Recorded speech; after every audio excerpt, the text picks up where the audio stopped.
Enterprise environmental factor. With enterprise environmental factors, these are going to be a lot of inputs to our processes.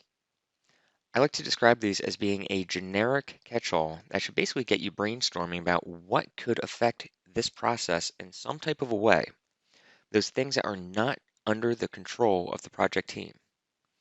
However, it will influence, constrain, or direct the project in some type of a way. So this is the world we work in. EEFs could be internal to our organization and affecting only people that work within our organization, or external to the organization and possibly affect our competitors as well. Internal to our organization, we could use the example of what is the work week that we're allowed to actually do work. For most organizations, this would be a Monday to Friday, 9 a.m. to 5 p.m. For other organizations, it may be a condensed work week of Monday to Thursday, possibly doing 10 hours per day. Perhaps we're not allowed to do any type of overtime. Perhaps we're not allowed to have anybody work more than 45 or 50 hours per week. Perhaps we are required to use certain types of software to manage our projects, or we can only use certain means of communication. These are things that we do not directly control. The project management team is going to be unable to make decisions contrary to these EEFs. Simultaneously, we could have EEFs that are external to the organization also affecting us. So if we look at marketplace conditions, the price of commodities, and this could have a real issue, especially if we have a multi-year project and we have fluctuating commodity prices. Or if we have a project that involves any type of currency exchange to make purchases, the currency exchange rate would be outside of our control as well. We may have legal restrictions. For example, if we are doing some type of IT work or if we're dealing with healthcare data systems, there's many considerations that we have to ensure that privacy is protected. There may be government or industry standards that we have to abide by, and also financial considerations. Consider interest rates and the cost of borrowing if we do debt financing to pay for the project.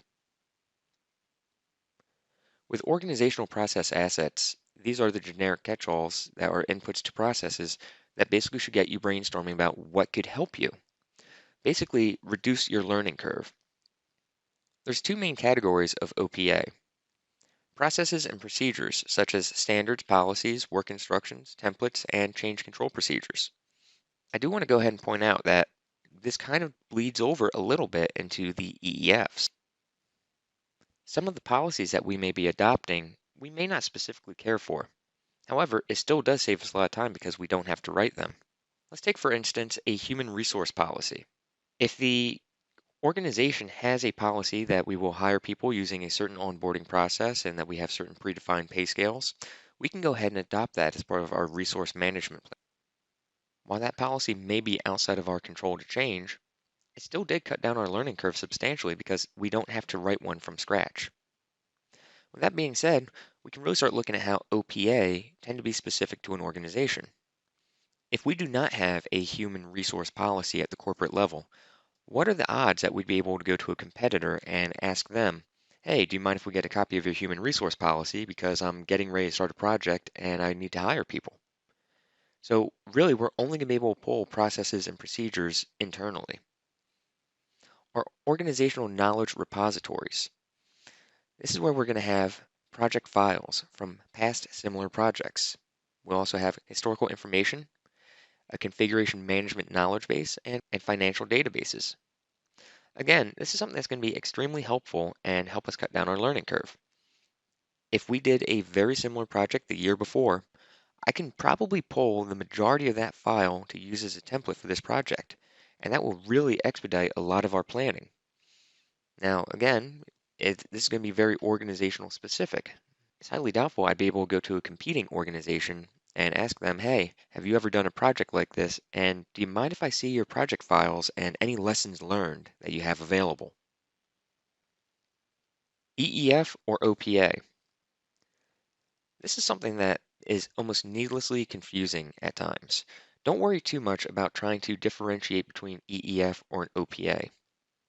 Typically, EEFs and OPAs are used as inputs as things just to get you thinking about all of those things outside of your control that can influence the project in some type of a way, or those things that could be helpful and reduce the amount of time that you have to spend planning because Well, we may have already done this before, and we can go ahead and use a template from a past similar project.